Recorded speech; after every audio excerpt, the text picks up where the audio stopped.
মাছের ডিমের বড়া তো আপনারা সবাই খেয়ে থেকেছেন, কিন্তু আজকে আমি একদম তেল ছাড়া 1 চামচ তেল দিয়ে মাছের ডিমের বড়া করে দেখাবো। প্রথমেই মাছের ডিমটাকে নুন হলুদ দিয়ে ভালোভাবে চটকে নেব।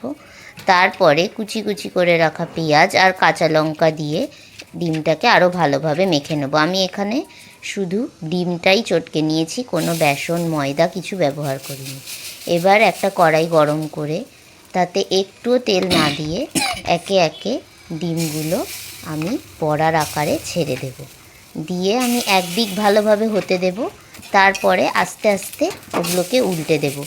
উল্টে দিয়ে আরও এক পিঠ ভালোভাবে সেদ্ধ করে নেব। এবার দু পিঠই ভালোভাবে সেদ্ধ হয়ে গেলে আমি 1 চামচ তেল দিয়ে ডিমগুলোকে লাল লাল করে ভেজে নেব, এপিঠ ওপিঠ উল্টে। এই যে দেখুন, একদম সামান্য একটু তেল দিয়েছি, দিয়ে মাছের ডিমের বড়াগুলোকে আমি লাল লাল করে এপিঠ ওপিঠ উল্টে ভেজে নেব।